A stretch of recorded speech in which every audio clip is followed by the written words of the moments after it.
जब भी कोई नया घर या इमारत बनती है ना, तो आपने और किया होगा कि नींव रखने से पहले एक खास पूजा होती है।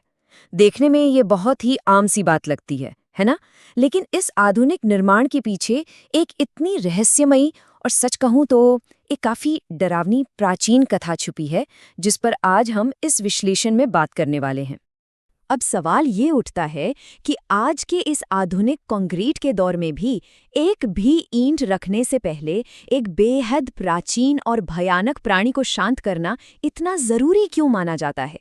आखिर हम किस रहस्यमयी शक्ति को खुश करने की कोशिश कर रहे हैं? इस रहस्य को सुलझाने के लिए हमें समय में बहुत पीछे जाना होगा, त्रिलोक के उस युग में जहां सिर्फ और सिर्फ हाहाकार मचा हुआ था। भाग 1, अमर दानव का आतंक। शिव पुराण के मुताबिक एक समय था जब पूरे त्रिलोक पर अंधकासुर नाम के एक भयानक दैत्य का खौफ था। और इस दैत्य को एक ऐसा खतरनाक वरदान मिला हुआ था कि भगवान शिव के लिए भी उसे हराना लगभग नामुमकिन सा हो गया था। ये एक ऐसा चक्र था जिसका कोई अंत ही नहीं था। होता ये था कि जैसे ही भगवान शिव अपने अस्त्रों से उस पर वार करते, उसके शरीर से खून की बूंदें जमीन पर गिरती और हर एक बूंद से बिल्कुल वैसा ही एक नया खूंखार अंधकासुर पैदा हो जाता। मतलब एक प्रहार करो और बदले में हजारों नए राक्षस तैयार। हर वार दुश्मन की ताकत को और बढ़ा रहा था। इस महायुद्ध के बीच जब ऐसा लगने लगा कि ये चक्र तो कभी टूटेगा ही नहीं, तब एक चमत्कारी मोड़ आया। लगातार युद्ध की थकान के कारण महादेव के माथे से पसीने की एक अकेली बूंद छलक कर सीधे धरती पर आ गिरी। जी हाँ, सिर्फ एक बूंद, और उसी एक बूंद में इस पूरे ब्रह्मांड के युद्ध को पलटने की ताकत छिपी थी। भाग 2, दिव्य पसीने से जन्म। शिव जी के पसीने की उस बूंद ने जैसे ही धरती को छुआ, एक ऐसा चमत्कार हुआ जिसने खुद देवताओं को भी हैरान कर दिया। उस पसीने से एक रक्षक प्राणी पैदा हुआ, और ये कोई साधारण प्राणी नहीं था। इसका आकार इतना ज्यादा विशाल था कि उसके सामने आसमान भी छोटा लगने लगे।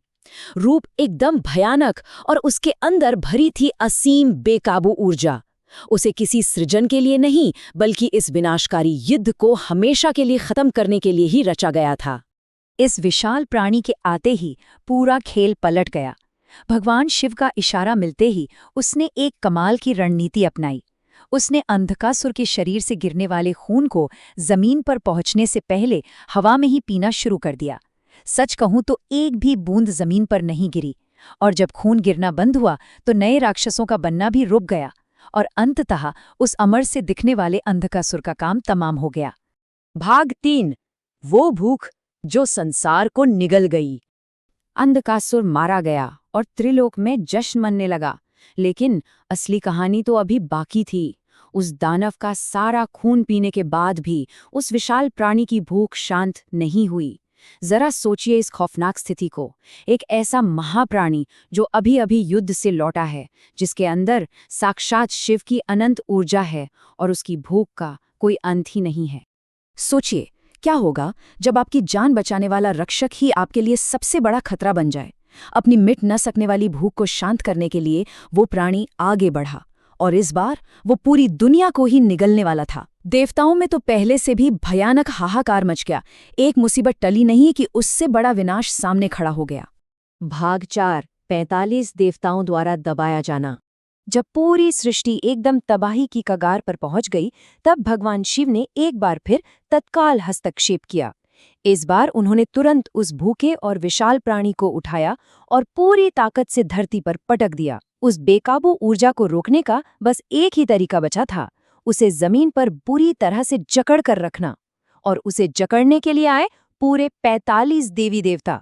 जी हाँ, शिव जी के आदेश पर 45 ईश्वरीय शक्तियां तुरंत प्रकट हुईं और उस प्राणी के शरीर के अलग अलग हिस्सों को दबाकर बैठ गईं।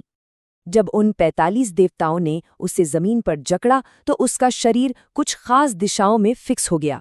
उसका सिर उत्तर पूर्व यानी ईशान कोण में था, उसके हाथ वायव्य और आग्नेय कोणों में, और उसके पैर दक्षिण पश्चिम यानी नैऋत्य कोण में टिक गए।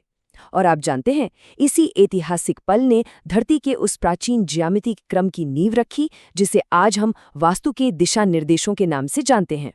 भाग 5, वास्तु पुरुष का दिव्य वरदान। अब जमीन पर उन 45 शक्तियों के भारी वजन तले दबा हुआ वो प्राणी बिल्कुल असहाय हो गया। उसने अपनी जान बख्शने के लिए प्रार्थना करनी शुरू कर दी। आखिर वो भी तो भगवान शिव के अंश से ही जन्मा था ना। उसकी इस पुकार को सुनकर सृष्टि के रचयिता भगवान ब्रह्मा वहां प्रकट हुए, ताकि इस पूरी स्थिति का कोई स्थायी और संतुलित समाधान निकाला जा सके। ब्रह्मा जी ने उस भयानक प्राणी को खत्म करने के बजाय उसे पूरी तरह से बदल दिया। उन्होंने उसे अपना मानस पुत्र मान लिया, यानी मन से उत्पन्न हुआ पुत्र। इस तरह उस असीम भूख वाले खौफनाक प्राणी को एक पवित्र और ईश्वरीय पहचान मिल गई, और इसी पल उसे उसका वो नया नाम मिला, वास्तु पुरुष। ब्रह्मा जी ने वास्तु पुरुष को जो दिव्य वरदान दिया, उसकी गूंज आज सदियों बाद भी हमारे बीच मौजूद है। उन्होंने एक अटल नियम बनाते हुए कहा, हर निर्माण में सबसे पहले तुम्हारी पूजा होगी, हर यज्ञ की अंतिम आहुति तुम्हारी है, जो तुम्हारा सम्मान नहीं करेगा उसे केवल अशांति मिलेगी। यह एक ऐसा शाश्वत नियम था जिसने हमेशा हमेशा के लिए हम इंसानों को इस प्राणी से जोड़ दिया। वास्तु के ये नियम बहुत ही सख्त हैं।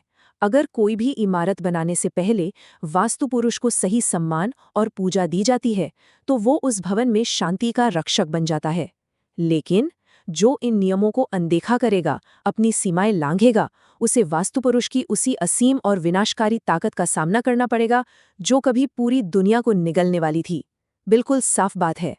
और यही बात हमें इस प्राचीन मिथक के असली मतलब तक ले जाती है। आज जब हम वास्तु पूजा करते हैं तो हम सिर्फ किसी पुरानी परंपरा को आंख बंद करके नहीं मान रहे होते। हम असल में प्रकृति के नियमों और उन 45 दिव्य ऊर्जाओं के बीच एक संतुलन बिठाने की कोशिश कर रहे होते हैं, जो आज भी उस भयानक शक्ति को कंट्रोल करके धरती पर साधे हुए हैं। ये प्रकृति के साथ एक तालमेल बिठाने का विज्ञान है। तो आज के इस सुपरफास्ट दुनिया में, जहां कंक्रीट के गगनचुंबी टावर बादलों को छू रहे हैं और हर खाली जमीन को तेजी से ढका जा रहा है, एक बड़ा सवाल उठता है, क्या हम वाकई उस संतुलन को बनाए हुए हैं? क्या वास्तु पुरुष की वो आदिम असीम भूख आज भी हमारी इन आधुनिक इमारतों की नींव के नीचे सचमुच शांति से सो रही है?